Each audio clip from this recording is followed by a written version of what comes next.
राधे राधे।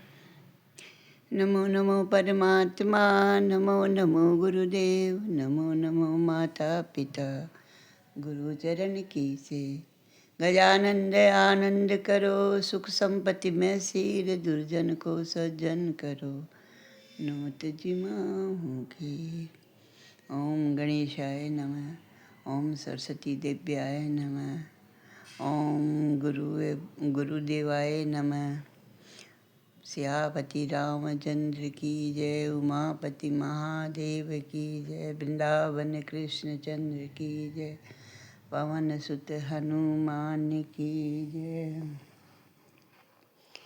सब कुछ दीना आपने, भेंट करूं क्या नाथ, नमस्कार की भेंट लो, जोड़ूं दोनों हाथ। अब सौंप दिया इस जीवन का सब भार तुम्हारे हाथों में। अब सौंप दिया इस जीवन का सब भार तुम्हारे हाथों में। अब हार तुम्हारे हाथों में और जीत तुम्हारे हाथों में। अब सौंप दिया इस जीवन का सब भार तुम्हारे हाथों में। जब प्रभु के चरणों में तन मन धन समर्पित कर दिया जाता है, फिर किस बात की चिंता? चिंता स्वयं भगवान करते हैं। आइए श्रीमद् भागवत पुराण की कथा में आगे बढ़ते हैं। सूत जी कहते हैं कि 7 दिन में ही राजा परीक्षित ने सद्गति को प्राप्त किया। परीक्षित जी का उद्धार हुआ। फिर हम सबका उद्धार क्यों नहीं होता? क्योंकि हम परीक्षित जैसे श्रोता नहीं हैं, और वक्ता भी हमारे पास सुखदेव जी जैसे गुरु नहीं हैं।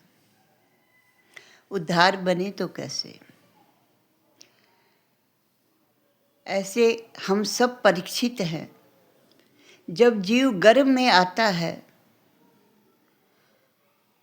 तो चतुर्भुज स्वरूप वाले भगवान से वो रात दिन प्रार्थना करता है कि हे नाथ, मुझे गर्भ से बाहर निकालो।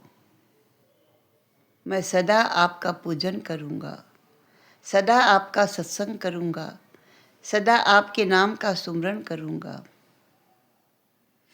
लेकिन हम सब भूल जाते हैं। बाहर आते ही माया हमें घेर लेती है। जो कोल वचन हम भगवान से करके आते हैं, वो सदा के लिए हम भूल बैठते हैं। कोई कोई महापुरुष उसको याद रख करके अपने जीवन को सार्थक बनाता है।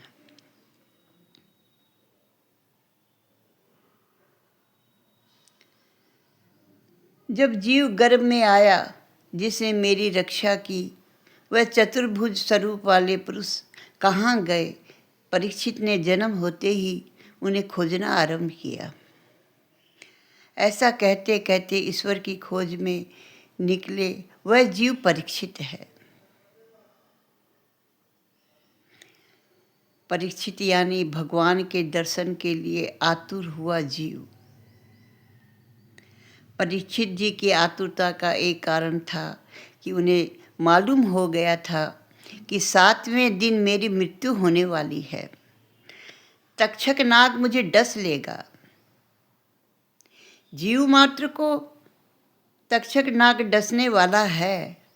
हम सब जीव को भी तक्षक डसने वाला है। तक्षक जो है वो काल का स्वरूप है। काल रूपी तक्षक किसी को भी नहीं छोड़ता।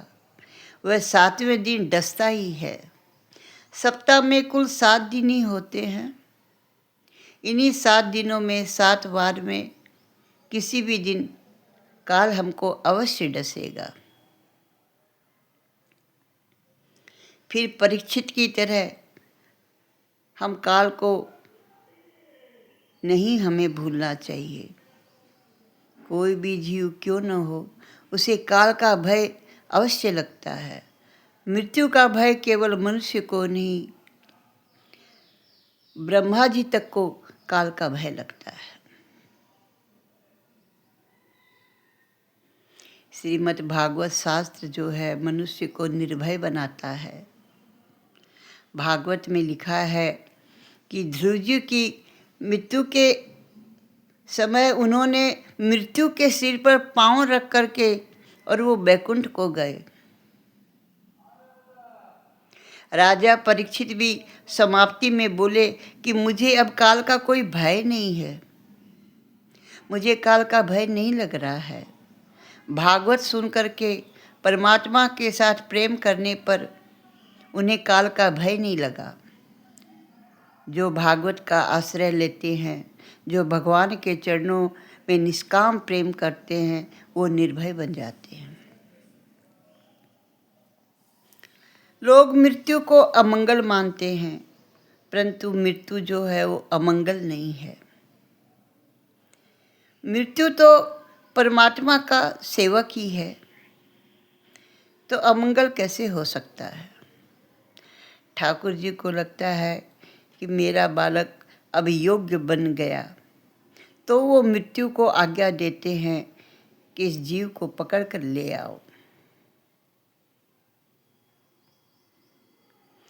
इसे पाप करने का विचार भी मन में नहीं आया। इसकी मृत्यु जो है मंगलमय है।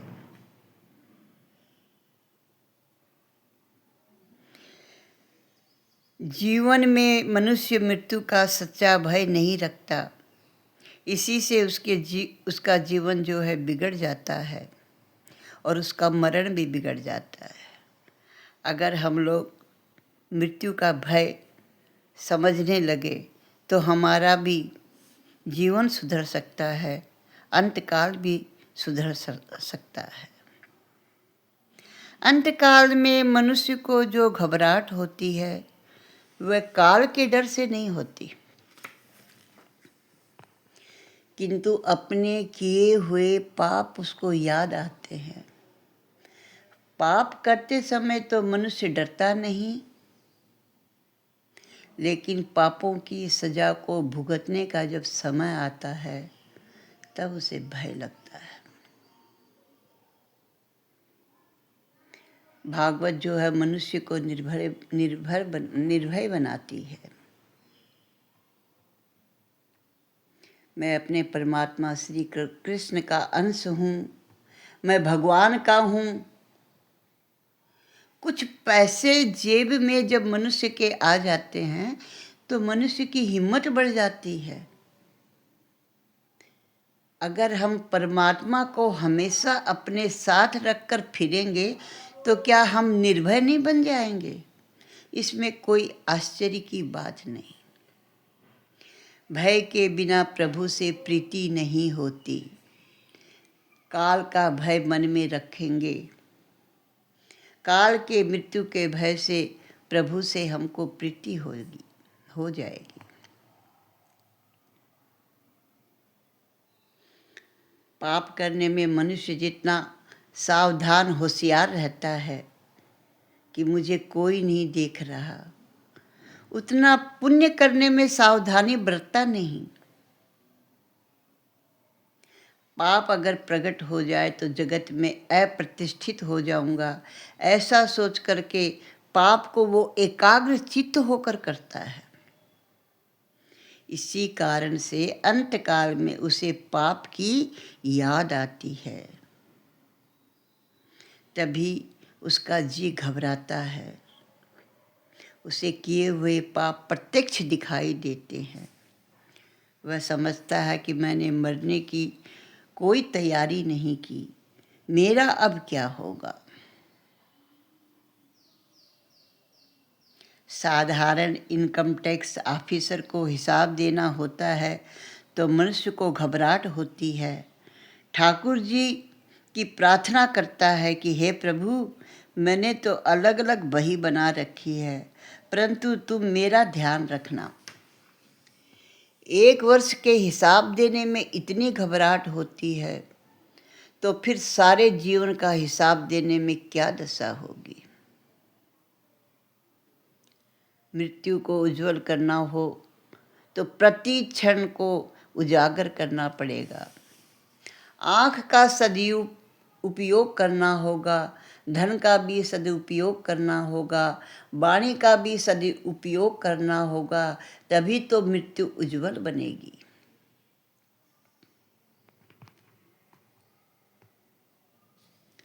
भागवत के भगवान तो इतने सरल हैं कि वे सबके साथ बोलने के लिए तैयार हैं,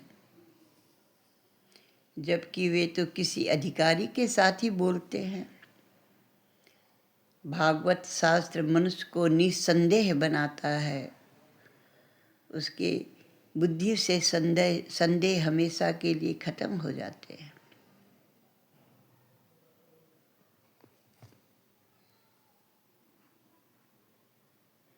सत्कर्म में विघ्न आते हैं, इसलिए 7 दिन में ही कथा का क्रम बताया गया है। सूत जी और सोनक आदि की कथा 1000 दिवस तक चली थी। विघ्न न आए, इसलिए व्यास जी सर्वप्रथम श्री गणेशाय नमः कह करके गणपति महाराज की वंदना करते हैं। उसके पश्चात सरस्वती माता की वंदना करते हैं। सरस्वती जी की कृपा से मनुष्य में समझ आती है। फिर सद्गुरु की वंदना करते हैं। उसके बाद श्री भागवत पुराण की वंदना करते हैं और भागवत प्रधान में प्रथम देव श्री कृष्ण की वंदना करते हैं।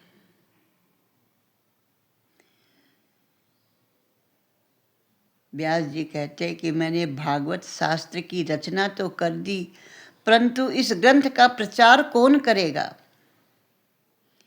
व्यास जी वृद्धा अवस्था को प्राप्त हो चुके थे, अतः स्वयं इस ग्रंथ का प्रचार नहीं कर पाएंगे। उन्होंने मन में विचार किया कि इस कल्याणकारक शास्त्र का अब कौन प्रवचन करता होगा।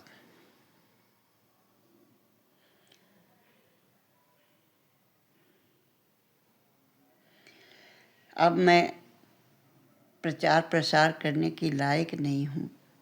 मैं तो ईश्वर के साथ अपना संबंध जोड़ूंगा।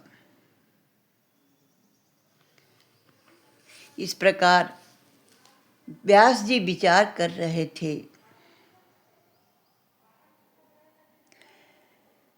सोचने लगे कि मैंने श्री कृष्ण को सन्मुख रख करके भागवत शास्त्र की रचना की है।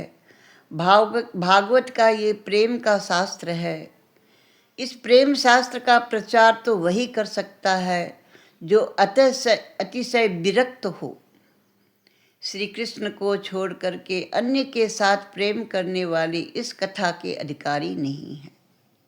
अब मुझे ऐसा कौन मिलेगा।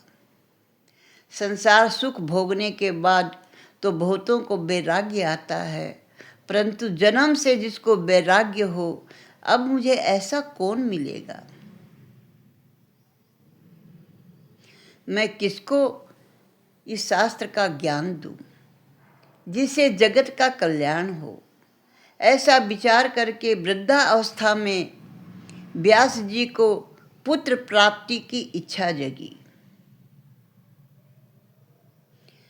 उन्होंने मन में सोचा, भगवान शंकर जो है वो वैराग्य के स्वरूप हैं। शिव जी मुझ पर कृपा करेंगे और मेरे यहाँ पुत्र रूप से आएंगे, तभी मेरा काम सफल होगा। भगवान शिव जो है वो परम ब्रह्म है, उनका जन्म नहीं है। शिव जी महाराज जन्म धारण कैसे करें। तो इस भागवत का प्रचार प्रसार हो। भागवत शास्त्र के प्रचार करने के लिए शिव जी जन्म भी धारण कर सकते हैं। जन्म से जिसे वैराग्य हो वही श्रीमद् भागवत का प्रचार कर सकेगा। श्री सुखदेव जी में संपूर्ण वैराग्य है। व्यास जी ने श्री शंकर भगवान की आराधना की। शिव जी महाराज प्रसन्न हुए। व्यास जी ने मांगा, समाधि में जो आनंद आप भोगते हैं वही आनंद जगत को देने के लिए आप मेरे घर में पुत्र रूप से पधारिए। भगवान शंकर को तो इस संसार में आना प्रिय नहीं लगता। संसार में आने पर माया गले में लग जाती है। कोयले की खदान में जाने पर हाथ पैर काले हो ही जाते हैं। बिना काले हुए रह नहीं सकते। व्यास जी ने कहा, महाराज आपको तो संसार में आने की कोई ज़रूरत नहीं, परंतु अनंत जीवों के कल्याण करने के लिए आप कृपा कीजिए। आपको माया कैसे प्रभावित कर सकती है? शिव जी ने विचार किया कि समाधि में आनंद का अनुभव करता हूँ। यदि वैसा आनंद जगत को न दूँ तो लोग मुझे स्वार्थी कहेंगे। मुझे जगत को भी ये आनंद देना चाहिए। जगत के कल्याण के लिए भगवान भोलेनाथ ने अवतार लेने के लिए वो तत्पर हो गए।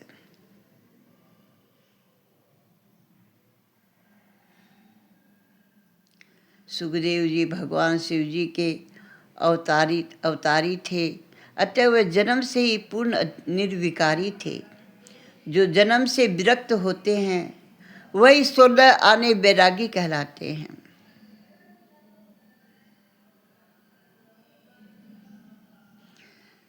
वैष्णव भक्त माया में भी ईश्वर का से सदा असंग रहने का प्रयत्न करते हैं।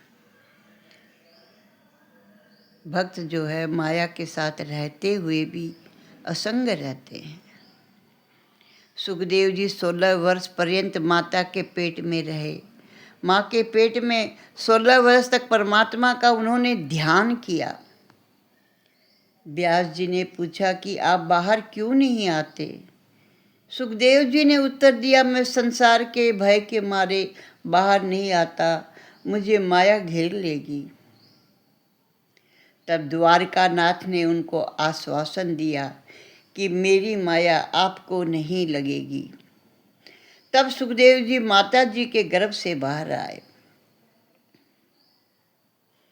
श्री सुखदेव जी की ब्रह्मनिष्ठा, वैराग्य, अलौकिक प्रेम लक्षणा भक्ति देखकर व्यास जी भी सुखदेव जी को मान देते हैं, उनकी वंदना करते हैं। जन्म होते ही सुखदेव जी वन की ओर भागने लगे। अरणी देवी उनकी माता ने उनसे प्रार्थना की कि मेरा पुत्र निर्विकार ब्रह्म स्वरूप है, ये मेरे यहाँ से दूर न जाए, इसे रोकिए, इसे रोकिए। व्यास जी उन्हें समझाते हैं, जो हमें अति प्रिय लगता है परमात्मा को उसी को अर्पण करना चाहिए। व्यास जी ने अपनी पत्नी को समझाया, हे प्रिय, अपनी सबसे प्रिय वस्तु परमात्मा को भेंट करने से परमात्मा प्रसन्न होते हैं। ये तो जगत के कल्याण करने के लिए जा रहा है।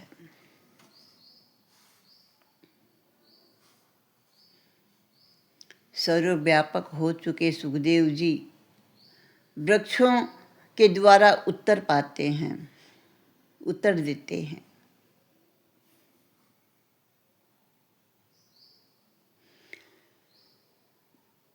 आगे आगे सुखदेव जी, पीछे पीछे व्यास जी उन्हें पुकारते जा रहे हैं, पुत्र रुको, कुछ मेरी बात तो सुनो।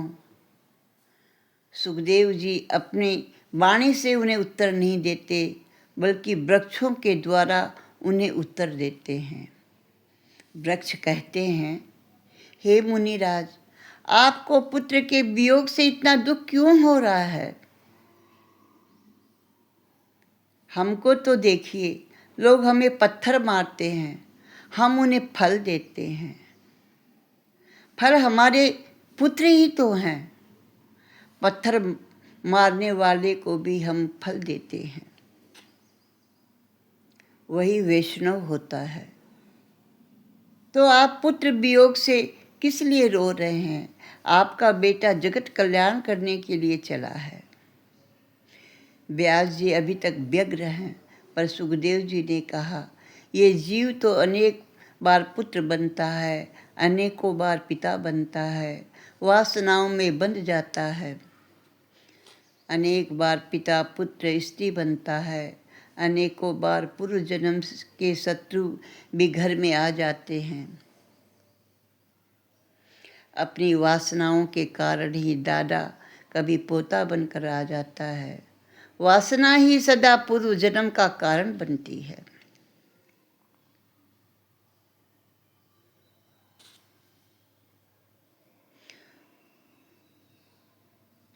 हे पिताजी, न तो आप मेरे पिता हैं, न मैं आपका पुत्र हूँ। आपके और मेरे सच्चे पिता श्रीमन नारायण हैं। वास्तव में जीव का सच्चा पिता ईश्वर ही है। पिताजी, आप मेरे पीछे न पड़े, श्री भगवान के पीछे पड़िए। आप अपना कल्याण बनाइए। मुझे जो आनंद मिला है वह आनंद मैं जगत को देने के लिए जाता हूँ। सुखदेव जी वहाँ से नर्मदा नदी के तट पर चले गए। श्री सुखदेव जी ने कहा कि नर्मदा के इस किनारे पर मैं बैठा हुआ हूँ और सामने के किनारे पर आप विराजमान हो जाइए। पिताजी, आप मेरा ध्यान छोड़ दीजिए, मेरा ध्यान मत कीजिए। दूर से आप चाहे मुझे देखते रहें, परंतु ध्यान तो आप परमात्मा का ही कीजिए। जो परमात्मा के पीछे पड़ते हैं वही ज्ञानी होते हैं। एक बार नैमिषारण्य क्षेत्र में शौनक जी ने सूत जी से कहा कि आज तक कथाएं तो बहुत सुनी, अब कथा का सार तत्व सुनने की इच्छा है। हमें अब कथा नहीं, उसके सार को सुनना है। भगवान श्री कृष्ण में हमारी भक्ति बढ़े, कृष्ण की प्राप्ति हो। जैसे मक्खन सबका सार तत्व है, वैसे ही सबका सार तत्व भगवान श्री कृष्ण भगवान हैं। श्री ठाकुर जी को मक्खन बहुत प्यारा लगता है। लाला को मक्खन बहुत प्रिय है। मक्खन सबका सार तत्व है। परमात्मा भी इसीलिए सार भोगी हैं। जो तत्व होता है उसी का भोग लगाते हैं। आज तक बहुत सारे ग्रंथ पढ़े। जिसे परमात्मा को प्राप्त करना हो, ऐसे साधक को आज्ञा है कि वह बहुत ग्रंथ न पढ़े। अनेक ग्रंथ पढ़ने से बुद्धि में भ्रम खड़ा हो जाता है। भागवत जो है वो माखन है। दूसरे शास्त्र जो हैं वो दूध और दही हैं। सारे शास्त्रों में सार स्वरूप ये श्री कृष्ण कथा। शौनक जी कहते हैं कि ज्ञान और वैराग्य के साथ भक्ति बढ़े, ऐसी सारभूत कथा हमको सुनाओ। कथा सुनने के बाद यदि अपने पापों के लिए पश्चाताप हो और प्रभु के प्रति अपने हृदय में प्रेम जगे, तभी कथा जो है श्रवण करना सार्थक होता है। संसार के विषयों के प्रति यदि वैराग्य न हो, प्रभु के प्रति प्रेम न जागे, ऐसी कथा सुनने से क्या फायदा।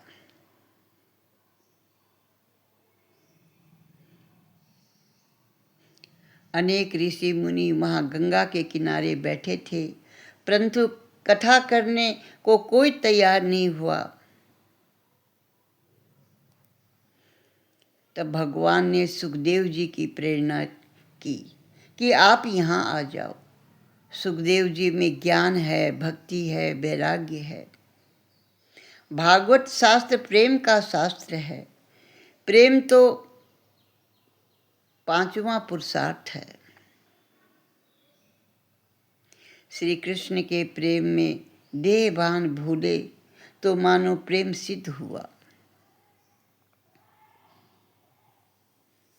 कलयुग के जीवों का काल रूपी सर्प के मुख से छुड़ाने के लिए सुखदेव जी ने श्रीमद् भागवत की कथा कही। जिस समय सुखदेव जी परीक्षित राजा को ये कथा सुना रहे थे, उस समय अमृत का कलश लेकर के स्वर्ग से देवतागण आए।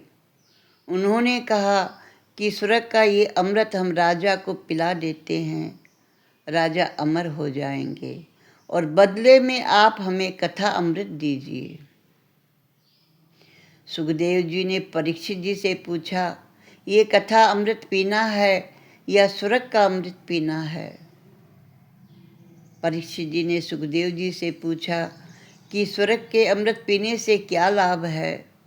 सुखदेव जी ने कहा, स्वर्ग का अमृत पीने से स्वर्ग के सुख मिलते हैं। स्वर्ग का अमृत पीने से पुण्यों का क्षय होता है, परंतु पापों का क्षय नहीं होता। कथा अमृत पान से पापों का भी नाश होता है। कथा अमृत से भोग वासनाओं का विनाश होता है तथा स्वर्ग के अमृत से ये कथा अमृत ज़्यादा श्रेष्ठ है। सनत कुमार लोग ब्रह्मलोक में रहते थे। एक बार वे भी इस कथा का आनंद लेने के लिए भारत में आए। इससे लगता है कि ब्रह्मलोक में भी इस कथा के आनंद जैसा कोई आनंद नहीं। तब परीक्षित राजा ने कहा कि हे भगवान, मुझे स्वर्ग का अमृत नहीं पीना, मुझे कथा अमृत का पान करना है। वक्ता सुखदेव जी जैसा हो और श्रोता राजा परीक्षित के जैसा हो तो 7 दिन में मुक्ति मिल जाती है। वक्ता और श्रोता दोनों अधिकारी होने चाहिए। बिजली का प्रवाह और गोला बल्ब दोनों ठीक होने चाहिए। वक्ता श्रोता दोनों ही अधिकारी हों तभी कथा से मुक्ति प्राप्त होती है। कथा सुनी तो परीक्षित को लेने विमान आया, उनको सद्गति मिली। परीक्षित महाराज विमान में बैठकर श्री परमात्मा के धाम को गए। आजकल लोग कथा तो बहुत सुनते हैं, परंतु उनको लेने विमान क्यों नहीं आते? इसका कारण यही है कि वक्ता और श्रोता अधिकारी नहीं मिलते। मनुष्य जब तक वासनाओं में फंसा है तब तक विमान कैसे आएगा? विमान आ भी जाए तो भी इन पर कौन बैठने के लिए तैयार होगा? विमान आ भी जाए तो मनुष्य को जाने की तैयारी भी तो होनी चाहिए। हम सब तो विकार और वासनाओं में बंधे हैं। मनुष्य पत्नी, पुत्र, धन, घर आदि में फंसा हुआ है। जब तक आसक्ति नहीं छूटेगी तब तक मुक्ति कैसे प्राप्त होगी? राजा परीक्षित ने तो आसक्ति का त्याग कर दिया था।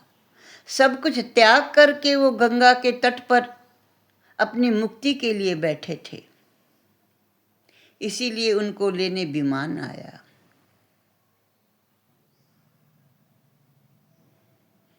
रोज मृत्यु को एक दो बार याद कर लिया जाए। शायद आज ही मुझे यमदूत पकड़ने के लिए आ जाए तो मेरी क्या दशा होगी? यदि ऐसा रोज विचार किया जाए तो पाप नहीं बनेगा। मनुष्य मरण का विचार करे तो वो पापों से बच सकता है। लेकिन भोजन का विचार प्रतिपल करता है, आज क्या खाना है, आज क्या बनवाना है।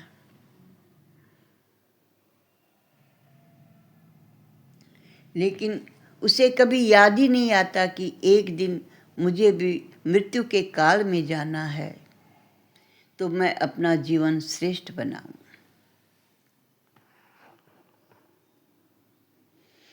स्कंद पुराण में एक कथा आती है कि विशाल नाम के एक राजा थे। उनके यहाँ बद्री नारायण भगवान खुद चलकर आए। पुंडली के यहाँ विट्ठलनाथ जी आए। जिस भक्त के लिए भगवान आए वह धन्य है। बद्री नारायण जी तप ध्यान का आदर्श जगत को बताते हैं। वे कहते हैं कि मैं ईश्वर हूँ, तो भी देखो मैं तप करता हूँ, ध्यान लगाता हूँ। तपस्या के बिना शांति नहीं है। जीव कठिन तपस्या नहीं कर सकता। अतः श्री भगवान आदर्श बताते हैं कि बालक जब दवाई नहीं खाता तो माता स्वयं उसको खाकर बताती है, जिससे बालक समझे कि दवाई भी कोई खाने की वस्तु है। वैसे माता को दवाई खाने की जरूरत नहीं है, परंतु वो बालक को समझाने के लिए खा लेती है। श्री बद्री नारायण के मंदिर में लक्ष्मी जी की मूर्ति मंदिर के बाहर है। स्त्री और बालक का संग जो है तपस्या में विघ्न है। इसमें स्त्री जाति की कोई निंदा नहीं, परंतु काम की निंदा है। किसी को भी पत्नी और बालकों को त्यागने की आवश्यकता नहीं। इसलिए समझाना पड़ता है कि पत्नी और बच्चों के साथ रहकर घर में भी भगवान का भजन करो। इसी तरह तपस्विनी स्त्री के लिए भी पुरुष का संग त्याज नहीं है। वह भी धर्म पूर्वक भगवान का भजन कर सकती है। बद्री विशाल में सनत कुमार जी विराजमान रहते हैं। वहाँ एक दिन नारद जी घूमते घूमते आए। सनक आदि ऋषियों ने नारद जी के साथ मिलन किया, उनका स्वागत किया। नारद जी का मुख उदास देख करके सनक आदि ने उनकी उदासीनता का कारण पूछा कि आप चिंतित क्यों दिखाई देते हैं? आप तो हरिदास हैं, भगवान के दास हैं, आपके मुखमंडल पर ये उदासी क्यों? वैष्णव जन तो सदा प्रसन्न रहते हैं। वैष्णव तो सदा विष्णु का चिंतन करते हैं, फिर आप अप्रसन्न क्यों दिखाई देते हैं? नारद जी ने कहा, मैं संपूर्ण देश का भ्रमण करके आया हूँ। मुझे कहीं भी सत्य, तप, दया, दान दिखाई नहीं दिया। अरे मानव बोलता तो कुछ है और करता कुछ है, उसके मन में कुछ है और होता कुछ है। मैं क्या करूं? मनुष्य केवल पेट भरने के लिए स्वार्थी हो गया है। रात दिन केवल पेट भरने के काम में ही लगा हुआ है। समाज में किसी को भी सुख शांति नहीं है। मैंने अनेकों स्थान का भ्रमण किया, मुझे शांति नहीं मिली। आज सारे देश में लोग दुखी हैं। नारद जी ने इसके कई कारण बताए। धर्म और ईश्वर में जब तक मानव आस्थावान नहीं बनेंगे, तब तक पृथ्वी के लोग सुखी कैसे हो सकते हैं? जिनके जीवन में धर्म का स्थान प्रधान नहीं है, उसे जीवन में शांति कैसे मिल सकती है? धर्म और ईश्वर को भूलने वाले मानव कभी सुखी नहीं होते। जगत में अब धर्म रहा ही नहीं। नारद जी ने ये दुख सबसे कहा। इस जगत में सत्य तो रहा ही नहीं। सत्यम नास्ति जगत में असत्य बहुत बढ़ गया है, असत्य के समान कोई पाप नहीं, सारी पृथ्वी पर पापाचार फैल गया है। जगत में कहीं पवित्रता भी दिखाई नहीं देती। शरीर और वस्त्र जिस प्रकार साफ सुथरे लोग रखते हैं, उसी प्रकार वो मन को पवित्र नहीं रख पा रहे हैं। जगत में कहीं नीति का भी दर्शन नहीं है। नीति अनीति से बहुत कुछ धन संपत्ति जुटा रहे हैं, कुमार्ग में पैसों को खर्च कर रहे हैं। कुटुंब सुख के उपरांत भी कोई सुखी है ही नहीं। मनुष्य अपने जीवन के लक्ष्य को भूल गया है। मंदमती होने के कारण उनकी मति केवल अन्य विक्रय में लग गई है, अपनी सुख सुविधा को खरीदने में लगा हुआ है। धरती माता पाप से इतनी ग्रसित हो गई है कि धरती माता ने अन्न को अपने पेट में समा लिया है। संसार में मुझे कहीं शांति नजर नहीं आई। इस प्रकार कलयुग के दोष देखता हुआ घूमता फिरता मैं वृंदावन में चला गया। वहाँ मैंने एक भारी कौतुक देखा। मैंने एक युवती को देखा। उसके पास दो पुरुष वृद्धावस्था में मूर्छित पड़े थे। वह स्त्री बिचारी चारों ओर देख रही थी। उस स्त्री ने मुझे बुलाया। मैं उसके पास गया। वो स्त्री बोलने लगी, मैंने कई साधु पुरुषों को अपने पास बुलाया, लेकिन कोई मेरे पास आता ही नहीं।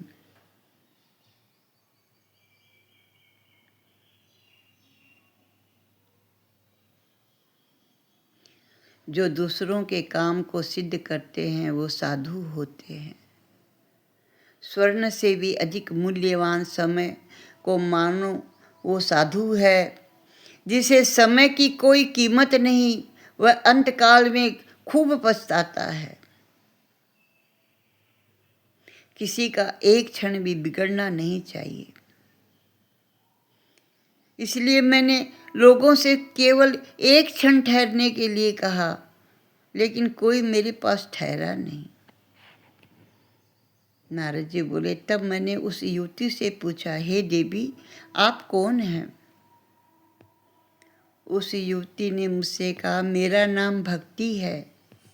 ये ज्ञान और वैराग्य दो मेरे पुत्र हैं। देखिए ना, ये दोनों वृद्ध हो गए वृद्ध हो गए।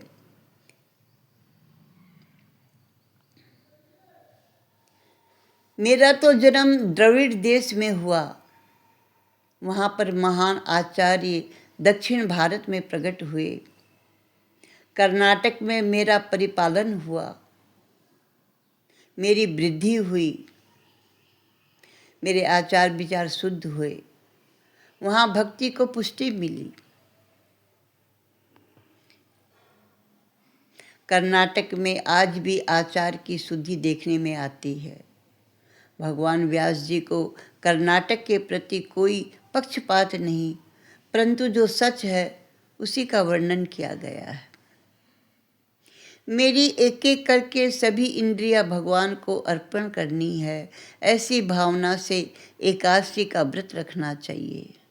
महाराष्ट्र में किसी किसी स्थान पर मेरा सम्मान हुआ। महाराष्ट्र में कहीं कहीं भक्ति को सम्मान मिला। पंढरपुर जैसे स्थल पर भक्ति का दर्शन होता है। गुजरात में आकर के मैं जीर्ण हो गई। गुजरात में मैं और मेरे दोनों पुत्र जो हैं वृद्ध हो गए।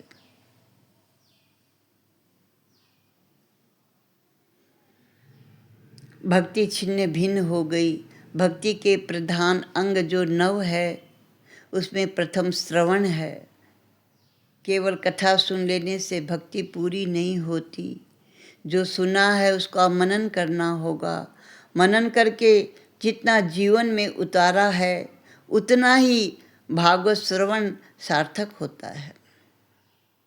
कथा सुनने से पाप जल जाते हैं, परंतु मनन करने से, जीवन में उतारने से तो मुक्ति प्राप्त हो जाती है।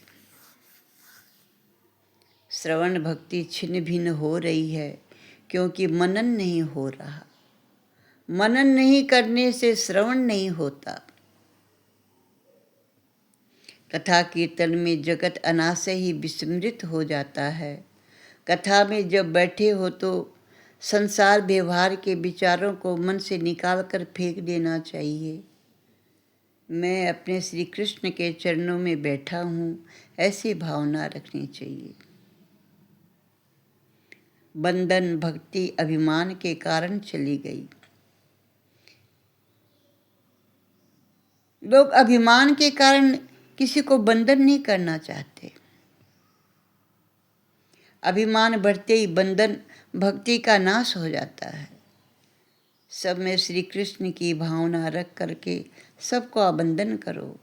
बंधन करने से विरोध जो है ना, नष्ट हो जाता है।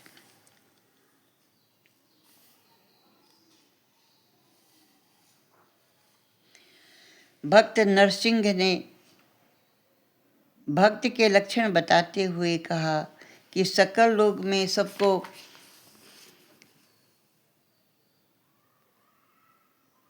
बंधन करे वही सच्चा वैष्णव है। जो बंधन करता है वही सच्चा वैष्णव है। जो बंधन कराना चाहता है वह वैष्णव नहीं, वह भक्त नहीं। मन के भीतर जब तक अहम भाव रहेगा तब तक भक्ति की वृद्धि नहीं होगी। आजकल तो लोग देह की पूजा करते हैं। श्री ठाकुर जी के लिए पूजा के लिए समय नहीं। चाहे जितना भी साबुन मल लो, किंतु देह का जो रंग है वही रहेगा।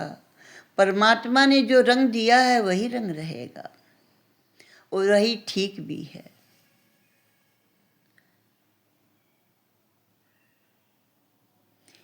भक्ति माता कहने लगी, संसार से भक्ति के लक्षण दूर होते गए।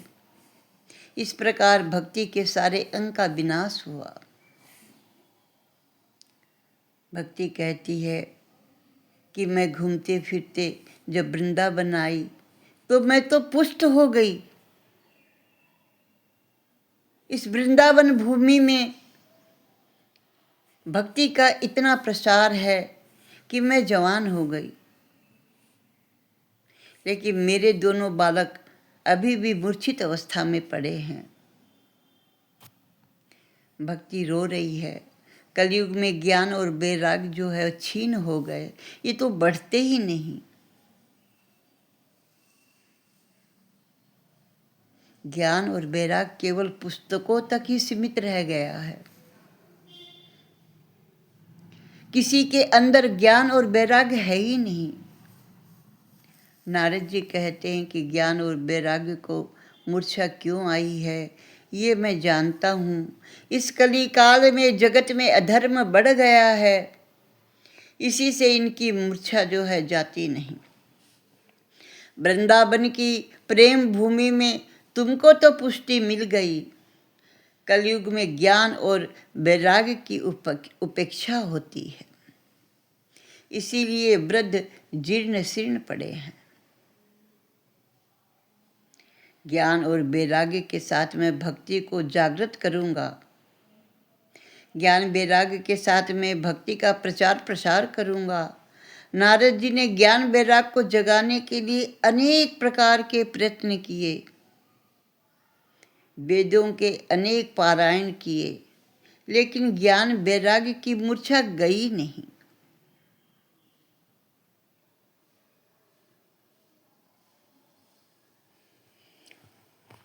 इसीलिए मैं चिंतित हूँ। मैं दुखी होकर के, अपने प्रयास में असफल होकर के मैं आप सबके पास आया हूँ। नारद जी चिंता में फंसे हैं। ज्ञान और वैराग्य की मूर्छा जाती नहीं।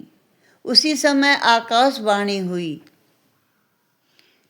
हे नारद, तुम्हारा प्रयत्न जो है उत्तम है। ज्ञान वैराग के साथ भक्ति का प्रचार करने के लिए आप कुछ सत्कर्म करो, सत्कर्म करो। नारद जी ने पूछा, मैं क्या सत्कर्म करूं? तो आकाशवाणी ने बताया, तुम्हें संत महात्माओं से सत्कर्म कराना है, सत्कर्म करना चाहिए। वो ही तुम्हें बताएंगे संत महात्मा कि सत्कर्म क्या करना है।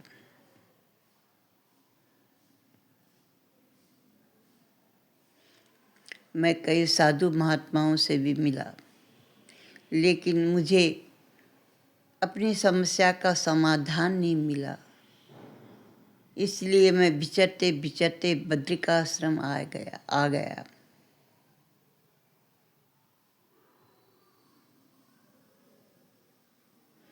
सनक आदि मुनि कहते हैं कि देश के दुख से तुम दुखी हो, पृथ्वी के दुख से तुम दुखी हो, तुम्हारी भावना बड़ी दिव्य है नारद जी। भक्ति का प्रचार करने की तुम्हारी बहुत इच्छा है। आप जो है ना, भागवत ज्ञान मार्ग का पारायण कराइए, तुम्हारी इच्छा अवश्य पूरी होगी। आप जो है भागवत ज्ञान यज्ञ करो, भागवत का प्रचार प्रसार करो, इसी से लोगों का कल्याण होगा। इस कथा से ज्ञान और वैराग्य की जागृति हो जाएगी। भागवत की कथा ज्ञान, भक्ति, वैराग्य को बढ़ाने वाली है। श्रीमद् भागवत कथा का अमृत पान करने के लिए वे वहाँ से गंगा के किनारे गए। शुद्ध भूमि में सात्विक भाव को जागृत किया। भूमि का प्रभाव सूक्ष्म रीति से मन पर अवश्य पड़ता है। योग भूमि भक्ति में बाधक है, तो गंगा जी के तट पर ज्ञान भूमि है। अतः आज्ञा की गई कि गंगा के किनारे चला जाए। श्री नारद जी सनत कुमारों को साथ लेकर के आनंद वन में आए। सनत कुमार जी व्यास जी के आश्रम में आए। नारद जी हाथ जोड़ करके बैठ गए। ऋषि मुनि भी भागवत कथा का पान करने लगे। जो नहीं आए थे उन सभी के घर में भृगु ऋषि जाते थे, विनती भाव से वंदना करके सबको कथा सुनने के लिए प्रेरित करते थे।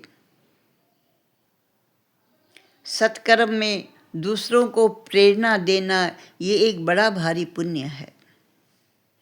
कथा के आरंभ में भगवान का जय जयकार करते हैं। बोलो श्री कृष्ण कन्हैया लाल की जय। हरे परमात्मने।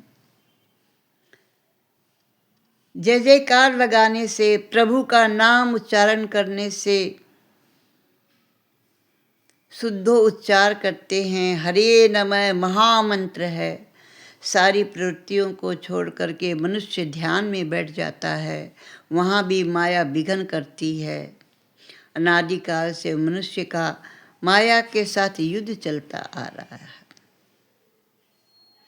जीव ईश्वर के पास जब आता है तो माया को ये अप्रिय लगता है। माया जो है मन को चंचल बनाती है। माया मनुष्य को समझाती है कि स्त्री, बालक और धन संपत्ति आदि में सुख नहीं।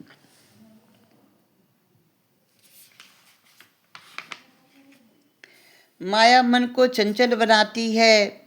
मनुष्य को माया पराजित करती है। मनुष्य की हार हो जाती है और माया की जीत हो जाती है।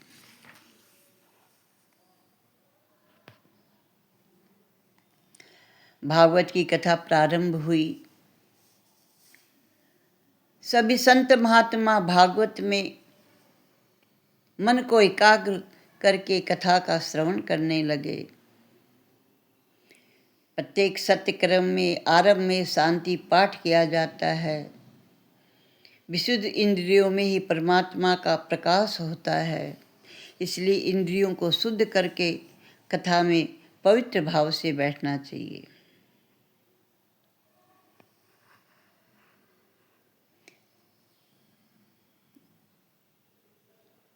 कथा प्रारंभ हुई।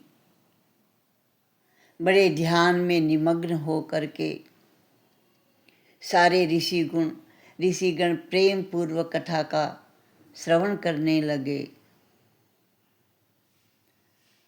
कथा में इतना आनंद बरसने लगा कि भक्ति माता खिंची हुई।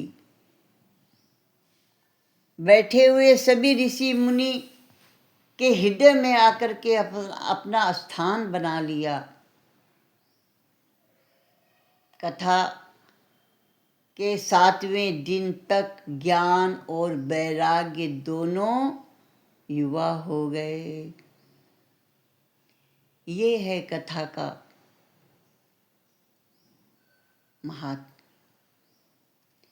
कथा में जब मनुष्य ध्यान से, वैराग्य से, भावना से हरि के चरण में बैठता है तो वैराग्य खुद ब खुद उत्पन्न हो जाता है, ज्ञान की वृद्धि हो जाती है और भक्ति माता वहाँ नृत्य करने लगती है। बोलो श्री कृष्ण भगवान की जय, राधे रानी की जय। आज का श्रीमद् भागवत पुराण कथा संपन्न। क्रम से आगे।